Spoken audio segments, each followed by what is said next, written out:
Olá, professor Elias Batista, Direito Constitucional, aqui novamente para os senhores para passar aquela dica bacana, tá? Hoje a dica é sobre hermenêutica constitucional. Dentro da hermenêutica constitucional, nós temos os princípios de interpretação e nós temos também os métodos de interpretação. Vamos falar sobre eles, então já venha comigo aqui na tela para a gente já verificar uma questão sobre isso, sobre os princípios de interpretação que já separei aqui para os senhores, e aí a gente vai conseguir aqui desmiuçar um por um. Tudo bem? Vamos lá, devagarinho. A questão aqui da banca IATS diz o seguinte: da doutrina de Inocêncio Martires Coelho, colhe-se que, se em concorrência, preste atenção, bens constitucionalmente protegidos, deve-se adotar a interpretação que conduza à maximização de todos eles e, concomitantemente, não negue a existência de nenhum daqueles. Tal raciocínio corresponde ao princípio da volta aqui para mim.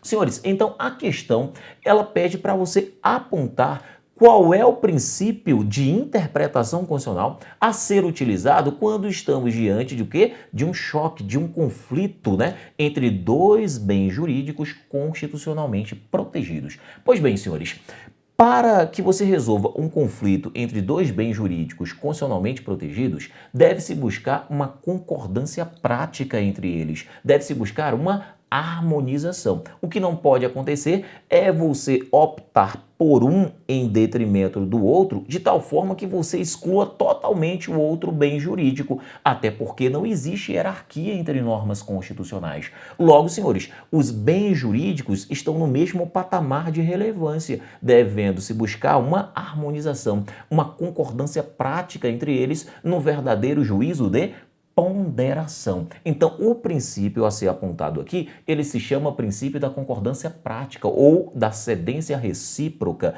ou, se você preferir, princípio da harmonização. Vem comigo aqui na tela para a gente desenvolver essa ideia, então. Então, a letra a ser marcada aqui, senhores, seria a letra B de bola. O princípio, né, que você deve utilizar é o da concordância prática, aquele princípio que diz que você não pode negar a existência de nenhum dos bens jurídicos que estejam em concorrência, em conflito, né?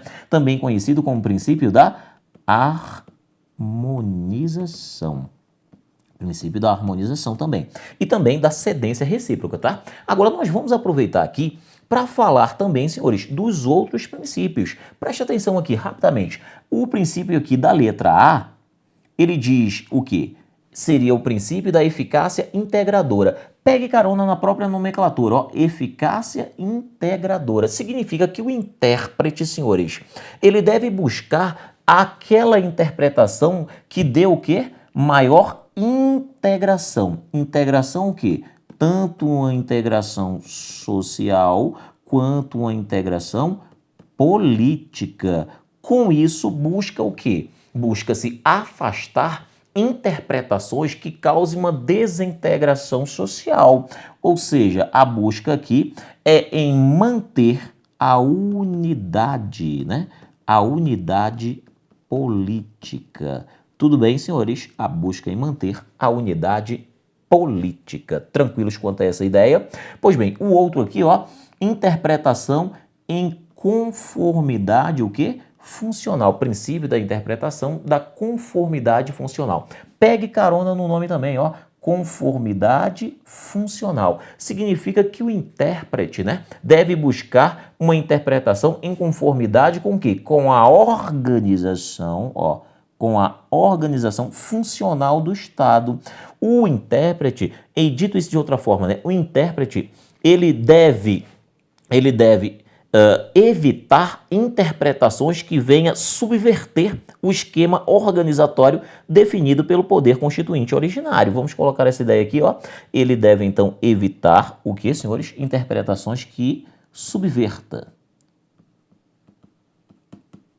o esquema organizatório definido, o esquema organizatório definido pelo poder constituinte originário no que se refere às funções do Estado. E essas funções você conhece, né? Função o quê? função administrativa, função executiva, função judiciária. Tudo bem? Ou seja, esse princípio está diretamente ligado à ideia de se manter, né, o princípio da separação dos poderes, dito isso de uma maneira mais simples. Tranquilo, senhores? Agora veja o outro, princípio da máxima efetividade. Pegue carona na própria nomenclatura, ó. Significa que o intérprete deve buscar, né, aquela interpretação que dê máxima efetividade. Máxima efetividade é que as normas constitucionais, senhores. Bom, imagine o seguinte, que seja possível se dar duas interpretações a uma determinada norma da Constituição.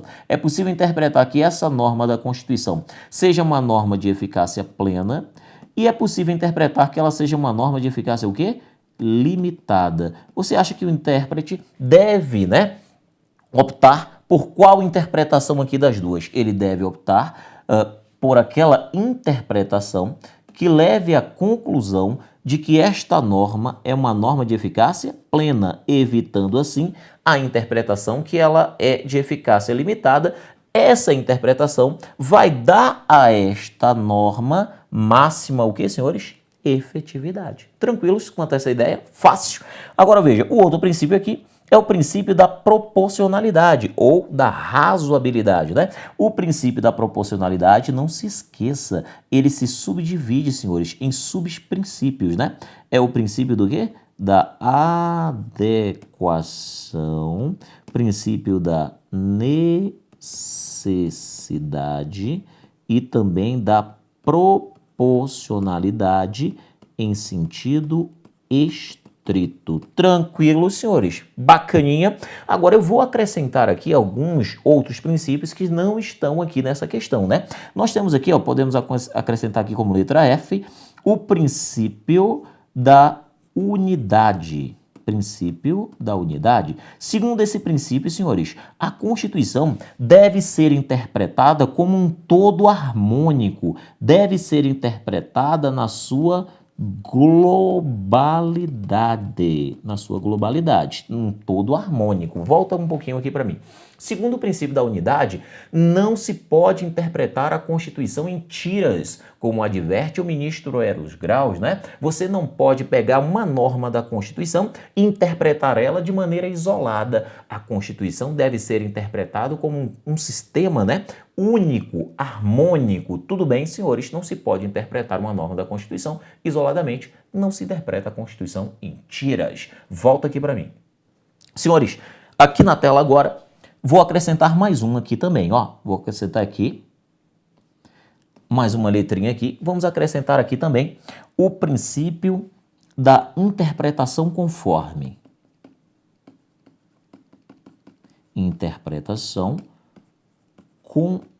conforme a Constituição. Segundo o princípio da interpretação conforme a Constituição, senhores, esse princípio aqui estabelece o seguinte, que também é um princípio, né, de controle de constitucionalidade. Segundo ele, quando for possível interpretar que uma lei está de acordo com a Constituição e é também possível se interpretar que não está de acordo com a Constituição, qual das duas interpretações o intérprete deve optar? Ele deve optar por essa interpretação aqui, ó.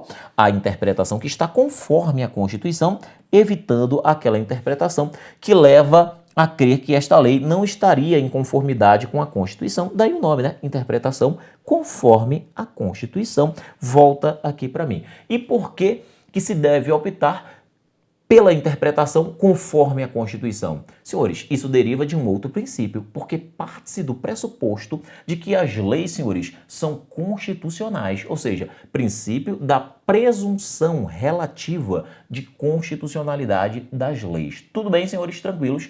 Ou seja, estamos falando também de princípios de controle de constitucionalidade. Com isso, a gente conseguiu dar uma revisada aqui rápida nos princípios de interpretação. Agora vamos rapidamente analisar uma questão que fala sobre os métodos de interpretação e aí a gente consegue encerrar essa ideia. Venha comigo aqui na tela, rapidinho. Vamos lá. Separei aqui uma outra questãozinha para os senhores, questão interessante, né? Sobre agora métodos de interpretação. Vamos lá. A questão diz o seguinte: a relevância dos problemas envolvidos na interpretação da Constituição têm motivado a proposta de métodos a serem seguidos nesta tarefa. Todos eles tomam a Constituição como um conjunto de normas jurídicas, como uma lei, que se destina a decidir casos concretos. Ocorre que nem todo problema concreto acha um desate direto e imediato num claro dispositivo da Constituição, exigindo que se descubra ou se crie uma solução segundo um método que norteie a tarefa. Quem disse isso foi o nosso querido ministro do Supremo Tribunal Federal, Gilmar Mendes Ferreira, como também, o Paulo Gustavo Godet Branco. Tudo bem no seu curso de Direito Constitucional. Pois bem, senhores, e a questão exige o seguinte, ela diz assim, levando-se em consideração a doutrina dos autores acima, bem como a caracterização dos métodos de interpretação da Constituição, é possível afirmar que o método jurídico estruturante, o examinador quer que você escolha dentre as assertivas, senhores, qual aquele que define este método aqui, ó. O método o quê? Jurídico estruturante. Vamos tratar sobre isso aqui rapidamente. Vamos lá. A letra A, senhores, diz assim, que este método aqui, de que trata a letra A, ele toma a Constituição como um conjunto aberto de regras e princípios, dos quais o aplicador deve escolher aquele que seja mais adequado, o mais adequado, para a promoção de uma solução justa a um caso concreto. Bom, o foco desse método é o problema, servindo as normas constitucionais como um catálogo de múltiplos e variados princípios em que se busca argumento para o desate adequado de uma questão prática. Senhores, essa questão aqui não remete ao método jurídico estruturante, essa não é a questão a ser marcada. Essa questão, a letra A, ela remete a um outro método, que é o método tópico problemático. Já vou colocar aqui e explicar para os senhores. Olha aqui, este é o método tópico problemático. E aí você me pergunta, professor, e para que eu consiga identificar este método lá na minha prova, o que tenho que fazer? Bom, vou destacar aqui os principais pontos dentro da questão sobre esse método. Quando o examinador afirmar que o método parte do pressuposto de que a Constituição, ele vai partir do pressuposto, perceba, de que a Constituição é um conjunto aberto de regras e princípios. E o foco deste método é o problema. As normas da Constituição é apenas um catálogo de múltiplos e variados princípios em que nós vamos encaixar o problema, daí chamado tópico problemático. Tranquilos? Vamos para a letra B. A letra B diz o seguinte, ó, letra B agora. Letra B diz que esse método, a que se refere pelo menos a letra, vai enxergar a Constituição como um sistema, vai enxergar a Constituição, aqui ó, vai enxergar a Constituição como um sistema cultural de valores de um povo, cabendo à interpretação aproximar desses valores subjacentes à Carta Maior. Tais valores, contudo, estão sujeitos a flutuações, tornando a interpretação da Constituição fundamentalmente elástica e flexível, submetendo a força de decisões fundamentais às vicissitudes da realidade cambiante. Olha só, ele vai submeter a força das decisões fundamentais às vicissitudes da realidade cambiante. Senhores, esse método ele é chamado de método científico espiritual. Também não é a questão que estamos procurando. Estamos procurando a questão que corresponda com o método jurídico estruturante. Esse aqui é chamado de quê? De científico espiritual. Científico espiritual. Professor, e lá na prova, como eu vou conseguir identificar o método científico espiritual? Você vai fazer o seguinte, lá na prova, senhores, você vai prestar atenção nestas palavras que vou destacar. Quando o examinador afirmar que este método parte do pressuposto de que a Constituição é um sistema, perceba, cultural e de valores de um povo, né? Valores esses que se encontram subjacentes à própria Constituição, né? A próprio texto constitucional e que está sujeito a flutuações, tornando a interpretação da Constituição elástica e flexível, senhores. Ele está falando exatamente do método científico espiritual, é também conhecido como método cultural. Tranquilos? Beleza, vamos analisar a letra C. A letra C vai afirmar aqui para a gente o seguinte, ela vai afirmar que esse método vai dar uma ênfase no seguinte, de que a norma não se confunde com o texto. Olha o detalhe primeiro, norma não se confunde com seu texto. O texto seria apenas o programa normativo, mas tem a sua estrutura composta também pelo trecho da realidade social em que incide, que é chamado de domínio normativo, sendo esse elemento indispensável para a extração do significado da norma. Opa, senhores, essa é a questão que estamos procurando. Essa é a questão correta. Este aqui é exatamente o método jurídico estruturante, que também é conhecido como método normativo, né? Vou colocar normativo aqui, ó. Normativo estruturante. Professor, e na prova, o que vai ser importante para que eu consiga, né, identificar que o examinador está falando deste método aí, do normativo estruturante? O que eu vou precisar fazer lá na prova? Bom, o que você vai precisar fazer lá na prova, nós vamos destacar aqui agora. Ó, o que você vai precisar fazer lá na prova vai ser o seguinte, você vai precisar, senhores, prestar atenção nessas palavras que vou destacar aqui para você, ó. Presta atenção nas palavras. Vou destacar aqui para você primeiro isso aqui, ó. Nesse método, a norma, veja, a norma não se confunde com o seu texto. O texto é apenas um programa normativo, mas tem sua estrutura composta também por um trecho da realidade social em que essa norma vai incidir, que é exatamente o domínio normativo, sendo esse elemento indispensável, né, para a extração do significado da norma. Tudo bem? Tranquilos? Vamos avançar aqui, vamos aproveitar essa questão, já achamos a questão correta, mas vamos aproveitar essa questão para falar dos outros métodos, né, que pode aparecer também na sua prova. Vamos lá? Então veja, a letra D vai afirmar o seguinte, que esse outro método aqui, ele parte do pressuposto de que a Constituição, senhores, é uma lei. E como a Constituição é uma lei, deve ser compreendida dessa forma, você deve usar os mesmos recursos interpretativos das demais leis, segundo as formas que foram desenvolvidas por quem? Por Savigny. E esses métodos é exatamente o sistemático, o histórico, o lógico e o gramatical. A interpretação funcional não fugiria a esses padrões hermenêuticos, não obstante a importância singular que lhe é reconhecida para a ordem jurídica. Volta um pouquinho aqui para mim. Senhores, segundo esse método, a Constituição deve ser compreendida como uma lei. Parte-se desse pressuposto. Como a Constituição é uma lei, então como vamos interpretá-la? Ora, da mesma forma que se interpreta qualquer lei, usando aqueles métodos desenvolvidos pelo Savigny. Tudo bem, senhores? Volta aqui na tela comigo para que a gente possa destacar aqui para você este método. Bom, professor, o senhor falou, explicou, mas não disse que método que era esse aí. Pois bem, este aqui, vou destacar aqui, ó. Ele é chamado de método jurídico. É o método jurídico. Tá, professor, e lá na prova, como é que eu vou fazer para reconhecer esse método?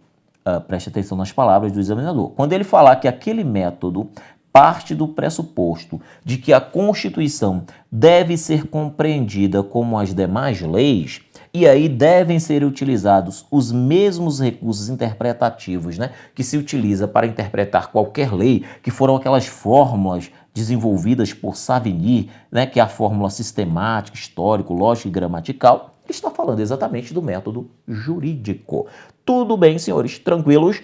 Agora vamos para a última. A letra E ainda afirma aqui o seguinte, ela vai afirmar, senhores, que esse outro método parte do pressuposto que a interpretação constitucional é uma concretização, entendida como uma norma pré-existente. na qual o caso concreto vai ser individualizado. Aqui, o primado não é o da norma. Opa, vamos marcar isso que é importante. Aqui, o primado não é o do problema, mas o do texto constitucional. A tarefa hermenêutica é suscitada por um problema, mas para equacioná-lo, o aplicador está vinculado ao texto constitucional.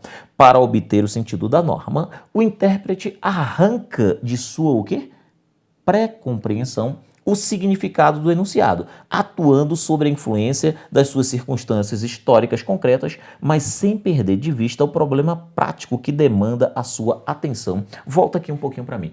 Esse método, senhores, que é o chamado método hermenêutico concretizador, é um método onde o intérprete atua, senhores, atua criando a norma. Ele parte de uma pré-compreensão, não é isso? E ele parte daquela pré-compreensão do que ele entende da norma para o problema. E ele faz isso no movimento de ir e vir, que a doutrina chama de círculo hermenêutico. Então, o intérprete acaba tendo uma atuação criativa, criando, concretizando a norma, daí o nome, método hermenêutico concretizador. Volta aqui comigo na tela para que a gente possa fechar essa ideia. Então, como é o nome mesmo desse método aí, professor? É o método o quê? Hermenêutico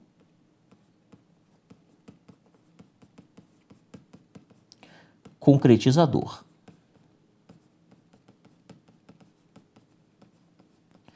Este método hermenêutico concretizador, ele, então, senhores, se destaca com as seguintes palavras. Professor, como eu vou reconhecê-lo lá na prova? Você vai reconhecer da seguinte forma, né?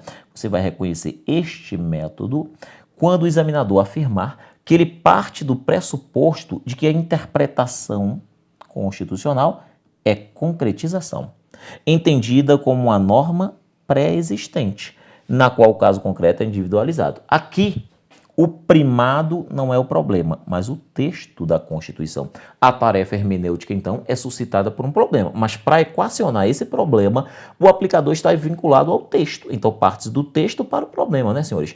Para obter o sentido da norma, o intérprete arranca, isso aqui é importante, de sua pré-compreensão o significado do enunciado, atuando sobre a influência das suas circunstâncias históricas concretas, mas sem perder de vista o problema prático que demanda a sua atenção. É o método hermenêutico concretizador.